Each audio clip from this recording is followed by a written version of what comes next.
Ano ang kapalaran ng Aries ngayong araw ng January 23? Aries.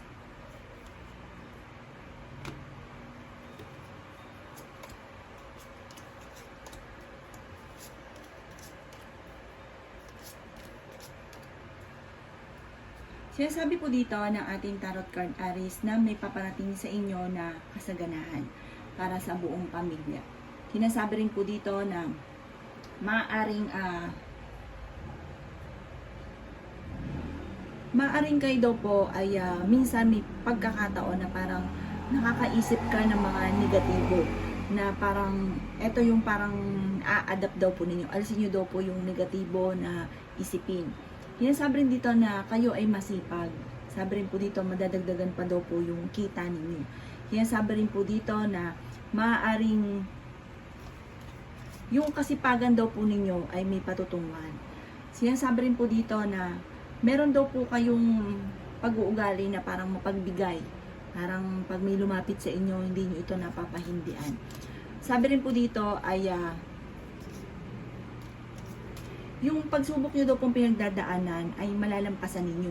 Sabi rin po dito parang may mga pagsubok ang pinagdadaanan sa ngayon na parang yun ang nagiging dahilan kung bakit nakakaranas kayo na parang nakakaisip kayo ng mga negatibo.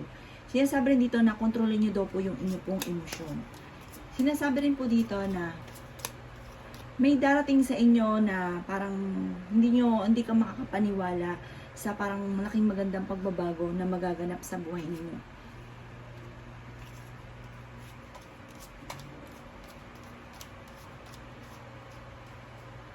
Kayo daw po ay maaaring may mga mangingialam sa buhay ninyo at maaaring ikaw ay machichismis. Sinasabi rin po dito na kayo ay fighter naman na tao. Maging aware ka dahil parang mababago yung takbo ng inyong pamumuhay at maraming blessing na darating sa inyo at matutupad daw po ang mga pangarap ninyo. Alisin nyo lang daw po ang parang magiging mainitin ng inyong ulo at nagkakaroon ng mga madalas na pagtatalo. Yan sabi rin po dito na may tao din na darating sa buhay ninyo at tutulungan daw po kayo. Yan sabi rin po dito na parang yung desisyon ninyo, pag-iisipang mabuti. Kasi parang magkakaroon ng pagtatalo sa inyong dalawa ng inyong karelasyon. Ang problema mo sa ngayon, malayo sa depression. Sabi rin po dito, kung ano man daw po yung pagsubok na pinagdala, parang makaka-recover ka daw po dito. Kung ano man daw po yung kasalukuyan mong pinagdadaanan. Sabi rin po dito, ang inyong karelasyon malapit sa tukso pero kayang umiwas. Huwag ka daw pong panghihinaan ng loob. Sinasabi rin dito na kayo daw po ay kayo daw po ay maraming mga pangarap sa buhay.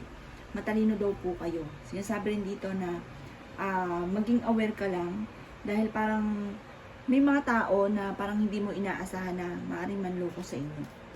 Sa mga single, maaaring may kasalan na magaganap.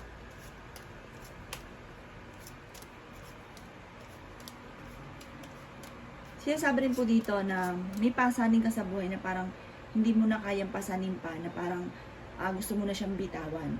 Pero parang nakukonsensya ka naman dahil malapit sa inyo ang taong ito. Sinasabi rin po dito na nag-aalala ka sa inyo pong mga anak. Sabi rin po dito ay maaaring may mga problema ka na parang yun nga nagiging dahilan kung bakit pinanghihinaan ka ng loob. May problema ka na kailangan mong tanggapin. Sinasabi rin po dito na huwag ka daw po makakalimot magdasal. Sabi rin po dito, maaaring maging balance ka daw po sa kung ano yung sitwasyon mo sa ngayon. Kasi parang meron kang, parang nagiging labis-labis ka sa pagbibigay, sa pag-iisip. Maging balance ka kasi maaaring maapektuhan daw po ang inyong kalusugan. Sinasabi rin po dito na maaaring kayo daw po ay may pagka-konserbatibo. Yan ang kapalaran ng Aries ngayong araw ng December 23.